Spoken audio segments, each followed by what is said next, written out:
It's Monday, and that so happens to be the day that I like to talk about monsters. Hello, and welcome to Monster Mondays. I'm Jeff Arbuckle, co-host of the podcast Film Seizure, that you can catch each Wednesday at filmseizure.com or at a number of podcast providers online. It's time to check back in with the friend of all the children. That's right, I'm going to be talking about Gamera. This week, our giant turtle friend is taking on a mythical creature who is awoken by the removal of an ancient statue. Jiger. Now, the origin of this movie is mostly based on a couple of things going on at the time. The first was a fad that started cropping up in boys' magazines in Japan. They started featuring a lot of tales, legends, and whatnot about ancient civilizations, so it really wasn't a bad idea to connect Gamera's next monster rival around something that is connected to an artifact. Not only that, but this movie is also directly tied to something else going on in 1970, Expo 70. Expo 70 was the shorthand name for the Japan World Exposition Osaka 1970. And that was the name of the World's Fair for that year. And it's the first of its kind in Japan. And Osaka will actually be hosting a similar World Expo in 2025. But Expo 70 was featured in a lot of pop culture things in Japan. Not only was this movie directly connected with the event, but later on, the 7th episode of the first series of Kamen Rider was filmed at the expo as well. But it doesn't stop there. Several Japanese movies, television shows, and manga all featured moments, plot lines, or climaxes that directly connect to Expo 70. It's like the Japanese people saw this as a particularly important cultural moment for them. And it makes sense too, because this fair was the first time since the end of World War II that the eyes of the entire world was on Japan, and the expo would run for 6 months. So they had a lot of time to kind of show off to the world the advances that they had made over the past 25 years. Now, other important things of note about Expo 70 was that the first ever IMAX film was screened there. It was a Canadian-produced short called Tiger Child. Over in the United States Pavilion, you could see a large moon rock that was excavated and brought back to Earth by Apollo 12. In addition, early cell phone tech was shown off, as well as the internet technology known as local area networking, otherwise known as LAN, to basically connect computers together. So the early stages of the internet was starting to kind of show itself. And of course, because it's Japan, you have some sushi conveyor belts and maglev train tech for electromagnetic train rails. And of course, like I said, because it's Japan, both of these things are used heavily over there. And maglevs are actually used in just about every continent. I'm not so sure about the United States, Canada, or Mexico, but certainly they're used in Germany and Europe and in other parts of Asia as well. But a couple of more things of note. Special effects wizard Douglas Trumbull took inspiration from the landmark tower at Expo 70 for the design of the freighter Valley Forge in 1971's Silent Running. Silent Running, interestingly enough, was the inspiration taken by Joel Hodgson to be trapped in a ship with robots that he built himself to keep him company from Mystery Science Theater 3000. Now, the Gamera films got a lot of play on Mystery Science Theater 3000, but Gamera vs. Jiger is one of only a couple of movies in the Showa-era series of Gamera films to not be featured in the original run of Mystery Science Theater 3000, but it was finally covered last year in season 13 of the series. Lastly, Gamera vs. Jiger was released on March 21st, 1970, only 6 days after the opening of Expo 70. It was likely all part of a concerted effort to tie as much stuff together with Expo 70 in advance and during the Expo's run. However, Daiei Film, the production company in charge of the Gamera series, was explicitly forbidden from having Gamera or Jiger destroy any building, even though it would be a miniature, that would be found at Expo 70. And it's kind of wild to think about that concept, because even though it was of great national pride to be hosting the World's Fair, I do think the U.S. would have thought about it a different way. Think about 1996's Independence Day. Every single iconic building in the cities where the spaceships appeared were destroyed. The Capitol Records Tower in Los Angeles, the Empire State Building in New York, the White House, you get it. Going back to other sci-fi invasion movies of decades past, I mean, there have always been moments of recognizable things getting blown up or having something crash into it, etc. But that was just not going to fly in Japan in the lead up to Expo 70. But now, 53 years later, there isn't really much left of the Expo 70 site. Some of the buildings still remain or have been repurposed over the years. For the most part today, the two main things that do still remain or have been built in the decade since are Expo Commemoration Park, which is mostly in an educational area with lots of greens, like green fields, flowers, trees, and various recreation areas.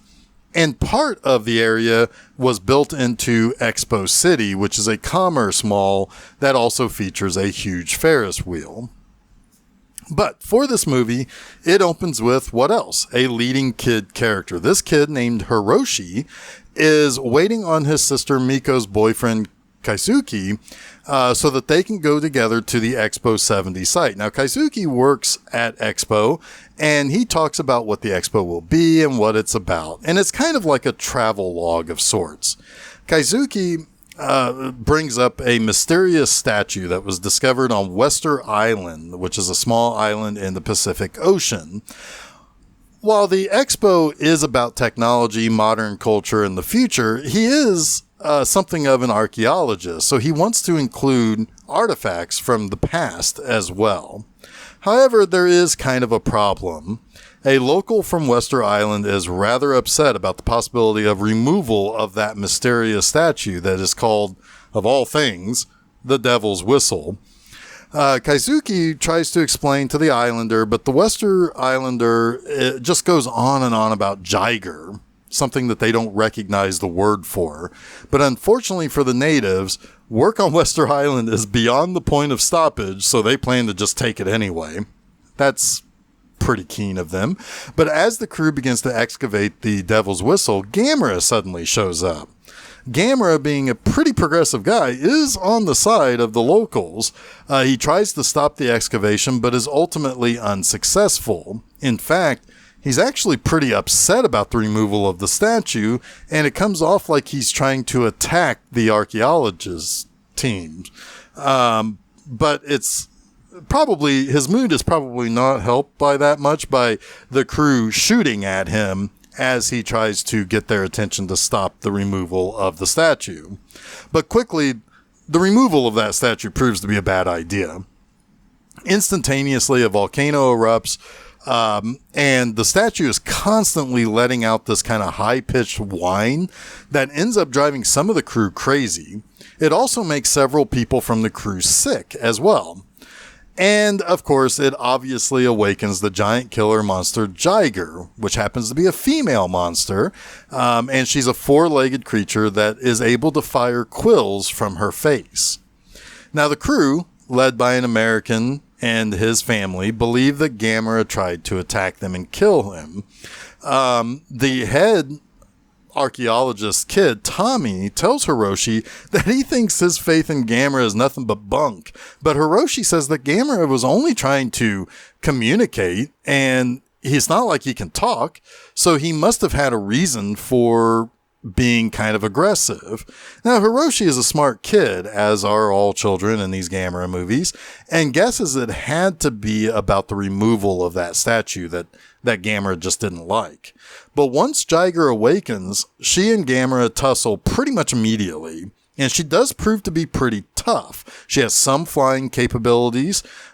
She has horns. She shoots quills that prevent Gamera from being able to retract his limbs to use his turbo boosters to fly and chase after her once she begins searching for the Devil's Whistle. Now, Jiger pretty much smashes her way into Osaka. But here's the deal. The Devil's Whistle emits that whining sound, right?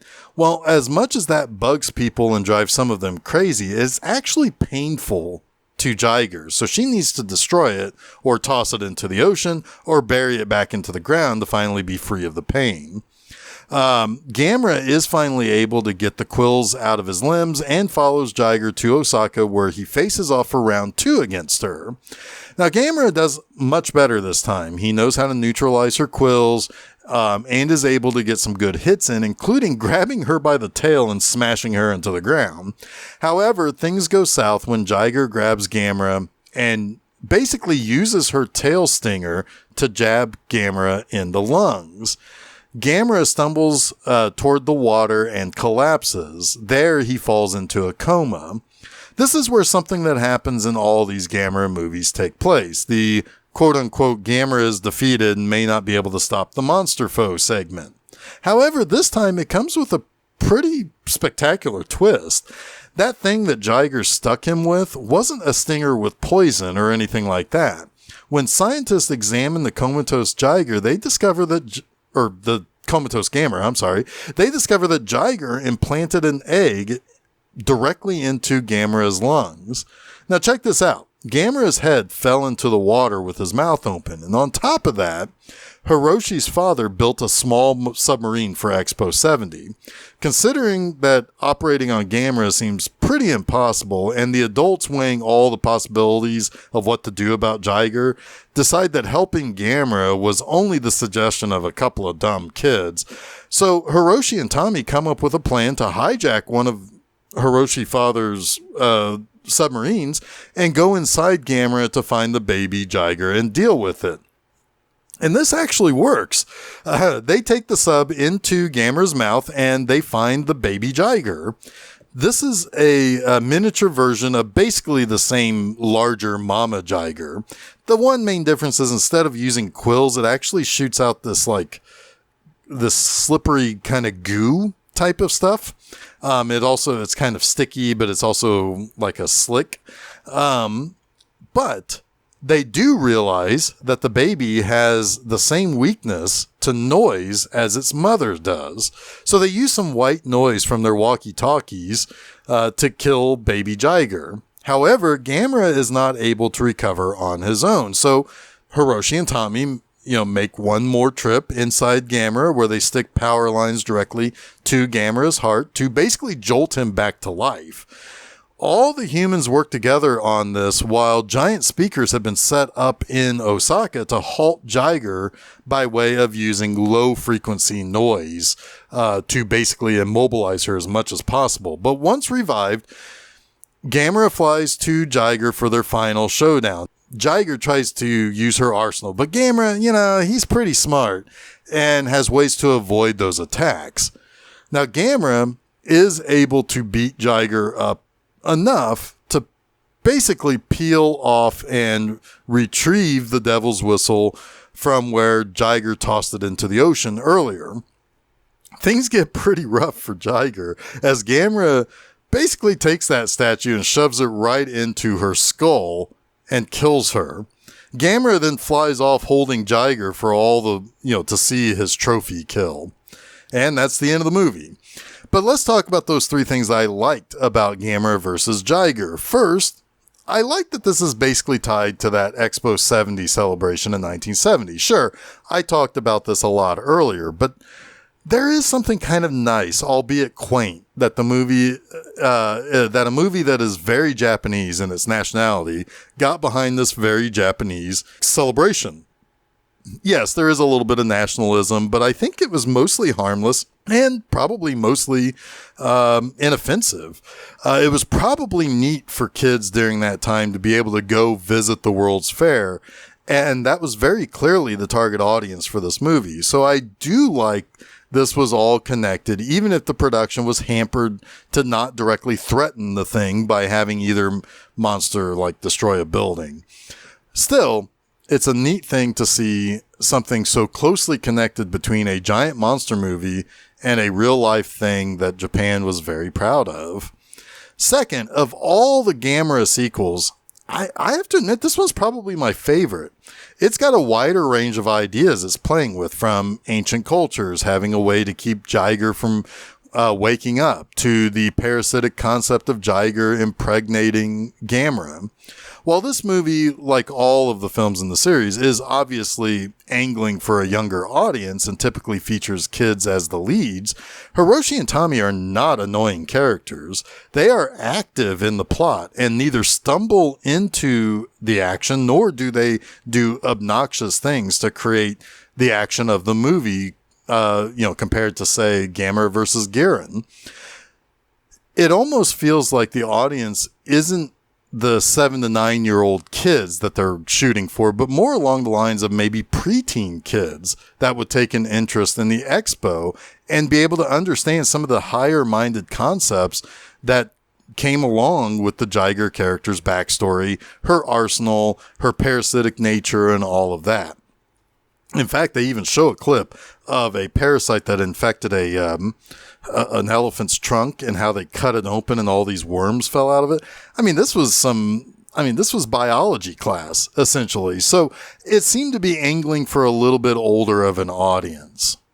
Now, thirdly, Jiger is an interesting monster. It has that array of things to make Gamera's life hard. She has those horns to stick you with. She has little thrusters behind her jowls that gave her limited flight and definitely more momentum when she was attacking.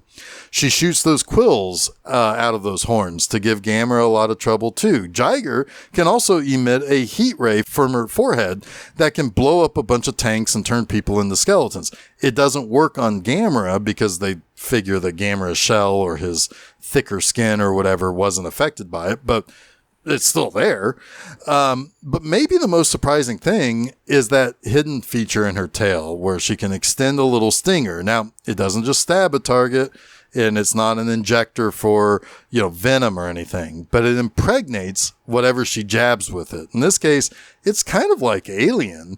She puts a baby Jiger into Gamera and it grows within Gamera, assumably to basically take over its body and bust out of it once it's basically used up all of Gamera's life force, which is pretty sick if you think about it. But that is the case until Hiroshi and Tommy have to go in after it. It's actually kind of brilliant. And the fact that Hiroshi and Tommy were able to stop that thing, again, makes their characters that much more effective in the full plot. Now, one small thing that Jiger does that I actually love in this movie is what she does immediately after waking up from thousands of years of sleep. She busts out of her mountain or hill or whatever she was in, and as you do after a good long sleep, she immediately goes over to the nearby pond and takes a drink. That's great. It makes a ton of sense, too. The first thing I do when I wake up from just a single night's rest is get a drink. So imagine how thirsty she has to be after thousands and thousands of years. It's almost humanizing in a way where it's like, well, yeah, of course she's woken up now, but before she can go chasing after the devil's whistle, she needs to stop and get a little bit of a drink to kind of wet her whistle a little bit. It's just a fun little thing that was added in that probably, I don't know if it was in the script or if it was thought up right there on the spot, but it's fun. That wraps up this week's Monster Mondays. You can catch new episodes of Monster Mondays each Monday at filmseizure.com. But don't forget to follow Film Seizure at Facebook, Threads, and Instagram. And also subscribe to Film Seizure to get both the Film Seizure podcast on Wednesdays and Monster Mondays on Mondays at your favorite podcast providers, as well as YouTube. You can also check out my website, bmovieanima.com, to read new reviews every Friday morning. Next time, we'll get a little bit more modern and a little bit more North American with our next monster film. In 1997, Guillermo del Toro came to America after making his independent Mexican movie Cronos and made a movie for Miramax that features some creepy crawly bugs that was called Mimic. So until next week, stay spooky.